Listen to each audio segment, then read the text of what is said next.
Okay, so here's my certificate of ordination again in my junior instructor, first degree black belt, native Kenpo. Now, this one here has to do more with knife fighting and Indian type skills. And like I said, right before, martial arts skills again are kind of the point there. If you have it, you have it. If you don't, you don't. And I've been studying martial arts since I was 13. Now, like I said, though, with that in mind, though, you know only one thing can be the martial arts, in someone's opinion, not Jesus's.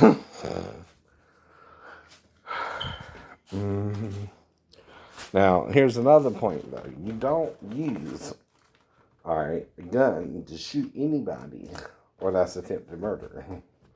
Whether you kill them or not, like 50 cents, whether they got the perpetrator or not, they still are trying to murder 50 Cent. You get why that's wrong, right? You're not supposed to murder people. Right.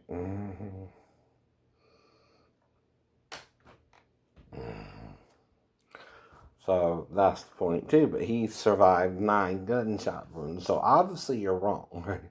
Some people can be shot and survive. Now, if Jesus is pierced through to the heart from the Roman soldier trying to kill him, make sure he's dead. You know what that means, right? Right.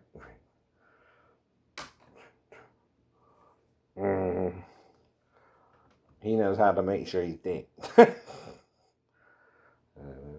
But if he's still raised from the dead, uh, less than 3 days later, we're not sure which day he was actually crucified on, Thursday or Friday, because in Jerusalem it's an 8-day feast. They add an extra day. So you have the one feast falls on Friday itself, then the Sabbath is Saturday, or again, what we call the 7th day, right?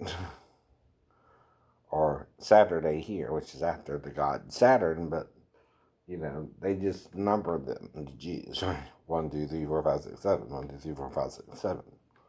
Well, in Jerusalem, the 6th and the 7th day were a feast day, so there was a 2-day Sabbath. Day of rest, day of rest. There was 2 days of rest, not one. So he could have died Thursday, right?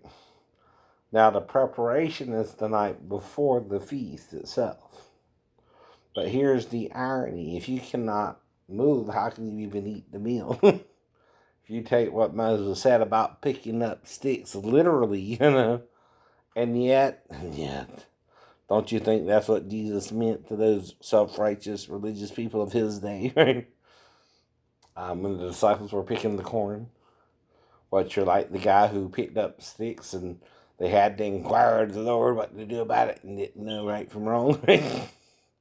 And stone his butt right? For picking up a stick. That's called carrying the law too far and see that you got common sense to realize that. Right? And let's all burn the witches or burn the gays or not let them marry. That too is sarcasm. Unfortunately, you're missing the point, right? Now, even when dealing with the man sleeping with a man as with a woman, the word woman there ends in a T. Well, like in the Greek, okay, that word ending with a T is the woman you're married to. You don't sleep with the man as you slept with her. You understand? That's adultery to your wife.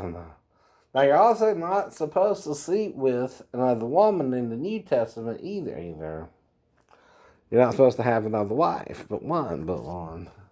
Unless she dies of natural causes or something, then you can remarry, right? But again, that's also carrying the law too far. What if someone is with the same number of women David was with? What about that? But didn't marry them all, just one. You understand? You understand, right? Okay. Right. What it means, what it means. Alright, so I gotta do some stuff for you and me. Have a good day.